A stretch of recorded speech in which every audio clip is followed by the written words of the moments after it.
शांति। हमारे सभी आत्मिक और परमात्म स्नेही भाई बहनों को दशहरा पर्व की ब्रह्मा कुमारीज की ओर से बहुत बहुत बधाई हो। दशहरा यानी दशहरा अर्थात 10 सिरों वाले रावण की मौत। जगह जगह कितने सुंदर नज़ारे होते हैं। बहुत बड़ी बड़ी रावण की एफिजीज पुतले बनाए जाते हैं। फिर शाम के टाइम श्री राम और लक्ष्मण जी अग्निवार से उसको आग लगाते हैं। फिर पटाखे बजते हैं, खुशियां मनाई जाती हैं और फिर वापस सभी अपने अपने घरों में चले जाते हैं, ये सोच करके कि आज हम सभी ने रावण का अंत कर दिया। क्या सिर्फ इतना सोचने और करने मात्र से ही क्या रावण जैसे विशाल असुर का अंत हो जाता है? नहीं, सोचने की बात है। वास्तव में दशहरा इतना ही नहीं है। इसका आध्यात्मिक रहस्य अगर हम समझ जाएं तो यह त्योहार हमें बहुत कुछ सिखा करके जाता है। क्योंकि भारत के अंदर जितने भी फेस्टिवल्स मनाए जाते हैं उनके पीछे ऐसे स्पिरिचुअल मैसेजेस हैं जो कि हमारी लाइफ को एम्पावर करने के लिए हैं। और वो एम्पावरमेंट आज का मनुष्य मिस करता जा रहा है और सिर्फ रिचुअल्स तक ही रह गया है। सिर्फ यही सोच करके आज का मानव हर त्योहार सेलिब्रेट करता है कि ये तो परंपरा से चला आ रहा है, अर्थात उसमें से स्पिरिचुअलिटी मिस हो गई है और सिर्फ रिचुअलिटी ही रह गई है। तो आइए आज हम सभी जानते हैं कि दशहरे का स्पिरिचुअल मीनिंग और स्पिरिचुअल मैसेज, ये ब्रह्मा कुमारीज हम सभी को क्या संदेश देता है, जिसे हम सभी वर्षों से जलाते आ रहे हैं, दशहरा पर्व मनाते आ रहे हैं सिर्फ रिचुअल रीति से ही। पर आज हम सभी जानेंगे कि इस पर्व के पीछे हम सभी की प्रैक्टिकल लाइफ से कितना बड़ा संदेश छुपा है। और अगर हम इस संदेश को जान जाएंगे तो ये हमारी गारंटी है कि आपकी जीवन एक सुंदर और एक नया मोड़ ले लेगी। तो आज से आपकी जीवन की एक नई शुरुआत होगी। क्योंकि हम सभी देखते हैं कि रावण एक ऐसी पर्सनैलिटी है जिसके अंदर बहुत सारी विचित्रताएं और उसे एक्स्ट्रा ऑर्डिनरी दिखाया गया है। हर हिसाब से अगर हम देखें तो नॉर्मल मनुष्य का तो सिर्फ एक सिर होता है, ये हम अच्छी तरह जानते हैं। पर रावण के 10 सिर हैं और विद्वान इतना कि चारों वेदों उपनिषदों का प्रकांड पंडित रहा। जाति का ब्राह्मण होते हुए भी कैरेक्टर वाइज तो जो वो प्रसिद्ध हुआ, रावण राक्षस के रूप में हुआ। तो बात विद्वानता की नहीं है, बात है कितना बड़ा विद्वान होने के बाद ही उसके अंदर का अहंकार, उसके अंदर का जो अहंकार और अज्ञानता जो कि चरम सीमा पर पहुंच चुके थे, सिर्फ उस अज्ञानता के अहंकार ने ही उसको का वध करने पर मजबूर किया। इतना बड़ा भक्त भगवान का था, शिव का इतना बड़ा भक्त था कि सिर काट काट करके भगवान पर चढ़ा रहा था।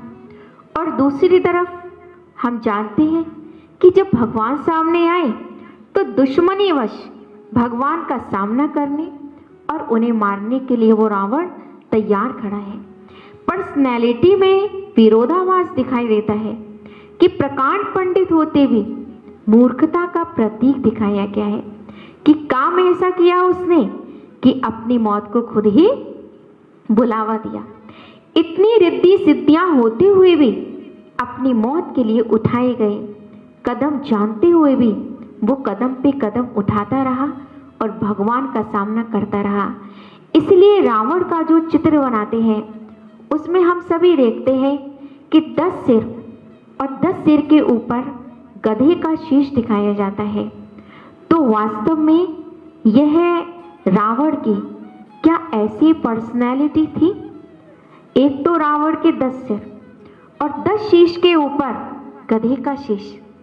ऐसी पर्सनैलिटी किस चीज का सिंबॉलिक है? आइए आज हम सभी समझेंगे। दिखाया गया है रावण को कि रावण लंका का राजा है। और लंका किसकी है? लंका सोने की है। रावण लंका का राजा और लंका सोने की।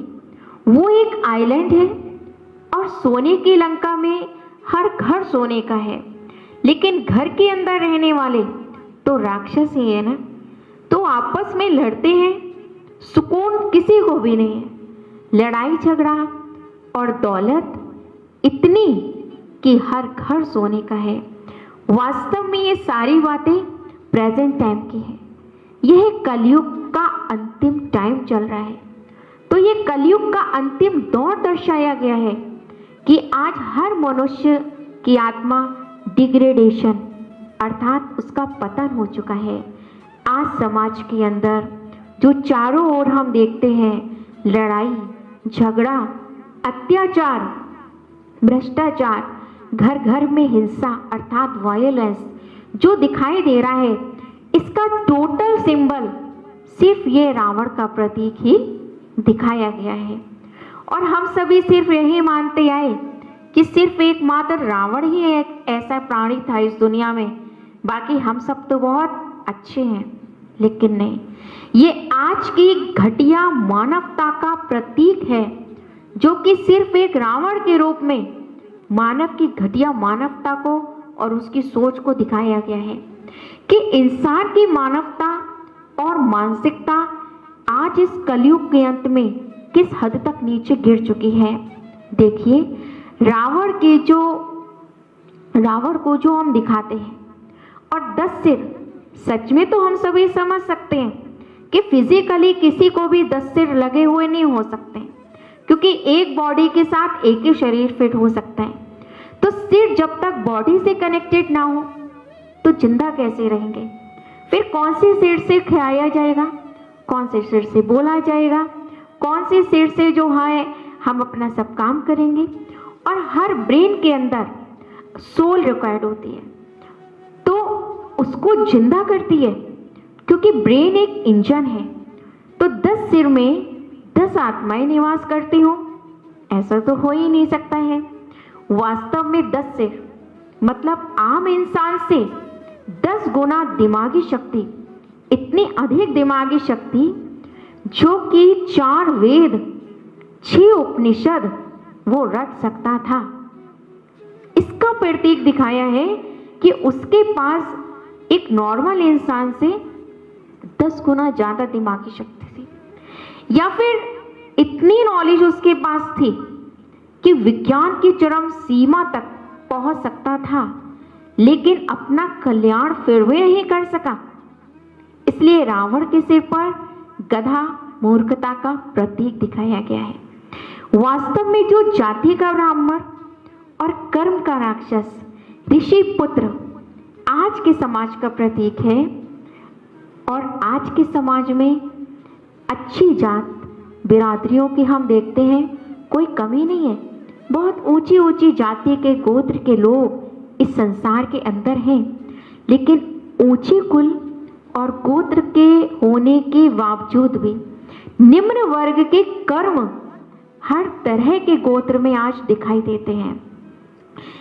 सबसे नीच जात होती है, आप जानते हैं, क्रोध की, लस्ट की, लोभ की, मांस खाना, शराब पीना, सिगरेट पीना, ड्रग एडिक्ट होना, जिससे बुद्धि भ्रष्ट हो जाती है। तो ये सब ऊंचा कुल और ऊंचा गोत्र होने के बाद जो आज के मानव के अंदर जो इतनी नीची जाति अर्थात इन 5 विकारों के वो अधीन है, तो क्या ये रावण का सिर्फ एक रावण का प्रतीक है या आज इस संसार के हर मनुष्यात्मा का प्रतीक है? फिर हम देखते हैं कि हर घर में संबंधों में वायलेंस करने की वो तो आज हर जात और बिरादरी में दिखाई देती है। इसलिए उच्च कुल छोटे कर्म करने से छोटा हो जाता है। कुल हमारा कितना ही ऊंचा हो, पर कर्म हमारे अगर लोएस्ट क्वालिटी के हैं तो वो हम ऊंचे कुल के नहीं माने जाते। फिर दिखाते हैं रावण भगवान का इतना बड़ा भक्त होने पर भी श्री राम से सामना करने के लिए तैयार हो गया। ये कलयुग अंत के एकदम भ्रष्ट बुद्धि का प्रतीक है। भगवान इसलिए कहते हैं कि मानव आज पूजा भक्ति तो बहुत कर रहा है, मंदिर मस्जिद गुरुद्वारे चर्चों में जाता है, माथा टेकता है, सत्संग करता है, धार्मिक प्रवचन भी दिन भर टीवी चैनल्स पर सुनता रहता है, और ये सब देखने वालों की आध्यात्म अत्यधिक भीड़ है इस संसार में। चढ़ावे भी बहुत चढ़ाते हैं, पर सिर्फ रिचुअल्स होते हैं, उसमें स्पिरिचुअल कुछ नहीं होता है। उस सब होने के बावजूद भी आज जो मनुष्य इतना धार्मिक है, इतना जो प्रवचन सुनता है, वो सब होने के बावजूद भी जब स्वयं परमपिता परमात्मा शिव अपना एक मैसेज भेजते हैं इस संसार में ब्रह्मा के माध्यम से कि हे आत्माएं, मैं आया हुआ हूँ इस संसार में, इसलिए तुम्हारे पास अब मैं आ चुका हूँ, और तुम्हारे पास जो भी 5 विकार रूपी जो अंदर रावण बैठा है, तुम उसका अंत करो। अभी तुम पवित्र बनो और जीवन में सुख शांति पाने के लिए सिर्फ एक मेरे साथ ही तुम अपना बुद्धि का कनेक्शन जोड़ो। तो जब ये बात कही जाती है तो लाखों लोग इस बात का बहुत मजाक उड़ाने लगते हैं, और ईश्वरीय शक्ति को ना पहचानने के कारण वो भगवान से भौतिक चीज़ों की डिमांड करने लगते हैं, और मंदिर मस्जिदों में जाकर के कहते हैं कि भगवान हम तुम्हें तब माने कि तुम आ चुके हो इस दुनिया में जब तुम हमारा ये काम कर दो। तो परमात्मा की शक्तियों को सिर्फ अपने भौतिक साधनों से ही वो तुलना करने लगते हैं। वास्तव में भगवान आज मनुष्य को भगवान ईश्वरीय गुण और शक्तियाँ नहीं चाहिए। आज के मनुष्य को भगवान से दौलत चाहिए, उसे अल्पकाल की प्राप्तियाँ चाहिए, और जिसका प्रतीक दिखाया गया है कि रावण के पास सोने की लंका थी। तो सोने की लंका होने के बाद भी क्या वो खुश था? क्या वो सुखी था? क्या वो ईश्वरीय शक्तियों से अन्य आत्माओं को सुख दे पाया? वास्तव में रावण शब्द का अर्थ ही होता है रुलाने वाला। रावण अर्थात रुलाने वाला। तो आज संसार में इतनी भौतिकता बढ़ती जा रही है, मैटरलिज्म बढ़ता जा रहा है कि दुनिया में सबके पास आज धन की ताकत है, साधन की भी कोई कमी नहीं है, वो भी दिन पे दिन बढ़ते जा रहे हैं।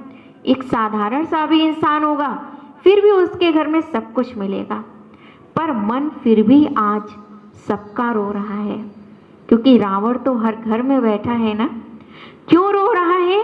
क्योंकि मन को रुलाने वाले अंदर के काम, क्रोध, लोभ, मोह, अहंकार, ईर्ष्या, नफरत, कंपैरिजन, कंपटीशन, इस तरह की जो छोटे छोटे इविल्स हैं, अंदर के राक्षस हैं, जो सभी को अनुभव करा रहे हैं। अंदर के राक्षस जब तक हमारे अंदर मौजूद रहेंगे तब तक तन के हमारे पास चाहे लाख साधन हो फिर भी मन हमारा रोता ही रहेगा। सोने के महलों में, लग्जरीज गाड़ियों में घूम रहे हैं, सोने के महलों में रह रहे हैं, पर फिर भी आज का मनुष्य आप देखेंगे उसके चेहरे पर खुशी नाम की चीज़ नहीं है। शक्ल ऐसी है जैसे कि मुर्दे की होती है। इसलिए दिखाया गया है कि रावण के पास सोने की लंका भली थी, पर उसके साथ में एक अशोक वाटिका भी थी, और हम सभी जानते हैं कि उस अशोक वाटिका में कौन थी? कि उस अशोक वाटिका में जिसमें अपार वैभव था, उसमें सीता बैठी रो रही है। सीता यानी आत्मा। आत्मा को यहाँ सीता कहा गया है। तो अब आत्मा एक शरीर के अंदर तो आत्मा रूपी सीता की बात नहीं है, यहाँ तो हर शरीर के अंदर आत्मा रूपी सीता बैठी है। जो मन के अंदर विकार रूपी राक्षस भरे होने के कारण आज हर सीता रो रही है। अपार वैभव होते भी उस सोने की लंका के अंदर, पर सीता क्या थी? अशोक वाटिका में बहुत दुखी थी, हर पल रोती हुई दिखाई गई है, दुखी और अशांति का अनुभव कर रही है, क्योंकि अंदर से प्योरिटी नहीं है, इसलिए दुख और अशांति का अनुभव हो रहा है। तो वास्तव में इतनी सिद्धियां प्राप्त होते भी रावण हमेशा हम देखते रहे कि राम से डरा ही रहा और उसकी मौत होती है। तो आज का प्रतीक जो कि रावण को दिखाया जाता है कि प्रकृति के पांचों तत्वों को, मौत को भी, यहाँ तक कि उसने अपनी खाट के पाए से बांध करके रखा था। प्रकृति के तो बांध के उसने रखा ही था। हम सभी सुनते आए ना कि प्रकृति के पांचों तत्व, जल, वायु, धरती, अग्नि और आकाश, पांचों तत्व कहते हैं कि रावण के एक तरह से चंगुल में थे। जब चाहे अग्नि देवता प्रकट हो जाते थे, जब चाहे पवन पर प्रकट हो जाती थी। तो हम देखते हैं कि आज के विज्ञान ने भी इन पांचों तत्वों को क्या अपने बंधन में नहीं बांध लिया है? अगर हमें अग्नि देवता की आवश्यकता होती है तो हम क्या करते हैं? गैस ऑन करते हैं, अग्नि देवता हाजिर। हमें पानी की आवश्यकता होती है, आज नल और टंकियां खोलते हैं तो पानी पानी हाजिर। यानी आज प्रकृति के पांचों तत्व आज के मनुष्य के चंगुल में है। और यहाँ तक की बात रही मौत की कि उसने मौत को भी अपनी खाट के पाए में बांध करके रखा था। तो आज हम देखते हैं कि आज का मनुष्य मौत को भी उस पर जीत प्राप्त कर चुका है कि वेंटिलेटर पर रखो और डेथ को डिले कर दो। नहीं तो कहा जाता था कि डेथ हैज़ नो कैलेंडर, पर डेथ भी अभी कैलेंडर हो चुकी है। वेंटिलेटर से उतारो और डेथ को डिक्लेयर कर दो। क्वालिटी ऑफ लाइफ लो हो गई है, तो मनुष्य की सोच भी बदल चुकी है। वास्तव में पूरे संसार पर ही रावण राज्य छा चुका है। सिर्फ लंका में रावण राज्य नहीं था, आज पूरे संसार में रावण राज्य छाया हुआ है। पर अगर हम गौर करें तो देखेंगे कि आज हर घर में, हर शहर में, हर देश में, पूरे विश्व में रावण का राज्य है। और ये रावण की ही सारी सिद्धियां हैं। और पूरी धरती, पूरा ग्लोब आज लंका बन चुका है। लंका दिखाते हैं कि एक आइलैंड है और जिसमें 3 हिस्सा पानी और 1 हिस्सा जमीन है। पूरे वर्ल्ड में 67% वाटर है और 33% सूखी ज़मीन है। ऐसा आइलैंड दिखाया गया है। तो सिर्फ एक आइलैंड की बात नहीं है, तो हम सभी एक आइलैंड में ही तो बैठे हैं और इस आइलैंड में घर घर में दौलत से भरता चला जा रहा है ये हर घर। इसके बावजूद भी अंदर आत्मा के राक्षस बैठे हैं। राक्षस अर्थात ईविल्स, जो उसको डराते रहते हैं। और राम सामने है, यानी आध्यात्मिक शक्ति भी आवाहन कर रही है हमारा कि आओ अंदर का रावण अर्थात बुराइयों को मारो और सुख शांति रूपी सीता अर्थात आत्मा को आजाद करो। तो ये आवाहन इस समय परम शक्ति का है, जिसका वायदा है कि जब जब अति पाप बढ़ता जाता है, जब जब धर्म की ग्लानि होती है और जब पाप भर के ये घड़ा फूटने पर आता है, तो परमात्मा कहते हैं मैं स्वयं आता हूँ और वो इस कलयुग के अंतिम समय में आकर के हम सभी को ये मैसेज देते हैं कि केवल बाहर का रावण नहीं जलाओ, बल्कि अपने अंदर का भी रावण जलाओ और अपनी नाभि में तीर मारो। हम सभी ने देखा ना कि रावण सिर काटने से नहीं मरा था, क्योंकि सिर अगर श्री राम एक काटते थे उसका तो कट के दूसरा जुड़ जाता था। सिर उसके जुड़ते जा रहे थे, लेकिन जब उनको बताया गया इसकी जान नाभि में है, नाभि में तीर मारो। अब हम देखते हैं कौन सी नाभि और कौन सा तीर मारने की जरूरत है इस रावण को। तो नाभि अर्थात अंदर से थॉट सिस्टम है, जो आत्मा के अंदर थॉट प्रोसेस होती है, जो थॉट सिस्टम चलता है वो है नाभि। उस थॉट सिस्टम को अभी हमें चेंज करना है, नेगेटिव से पॉजिटिव में, वेस्ट से अब हमें अपने थॉट्स को पॉजिटिव विचारों से भरना है। और अब ये चेंज करके बाण हमें कौन सा चाहिए, योग अग्नि का बाण, कि जब इस थॉट सिस्टम रूपी नाभि को हम परमात्मा से अपना योग अर्थात कनेक्शन जोड़ करके जब इस नाभि को हम तीर मारते हैं, तो यही वास्तव में तीर यहाँ पर है योग अग्नि, यानी परमात्मा से प्राप्त।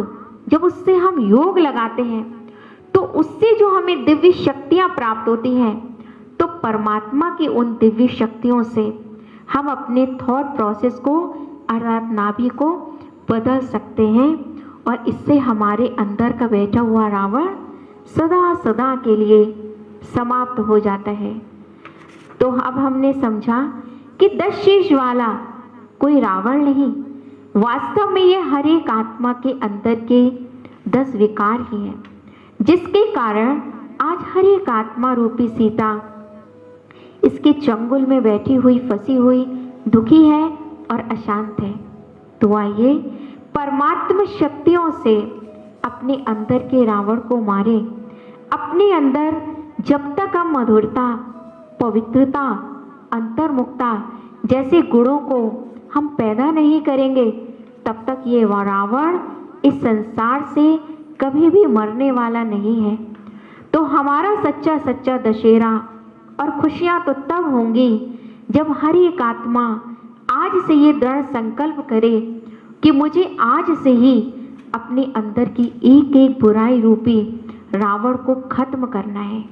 मुझे परमात्मा की याद से अर्थात योग की अग्नि से, उस सुप्रीम पावर से अपना कनेक्शन जोड़ करके अपने अंदर के थॉट रूपी नाभि को, सिस्टम को मुझे चेंज करना है। अदरवाइज हम लाखों करोड़ों रावण के पुतले अर्थात एफिजीज जलाते रहें, लेकिन फिर भी रावण जलने वाला नहीं है। हम यूं ही उसे हर साल जलाते रहेंगे, पर हमें उसे सदा सदा के लिए अगर विदाई देनी है, तो हर एक आत्मा जब ये संकल्प करेगी कि हमें हर एक को मिलकर के अपने अंदर बैठे हुए रावण का वध करना है, उस परमात्मा राम से शक्तियाँ लेकर के, राजयोग मेडिटेशन से, तभी हम सच्चा सच्चा दशहरा मना सकते हैं। इसी सुंदर और आध्यात्मिक संदेश के साथ आप सभी को दशहरा पर्व की बहुत बहुत बधाइयाँ हो। ओम शांति।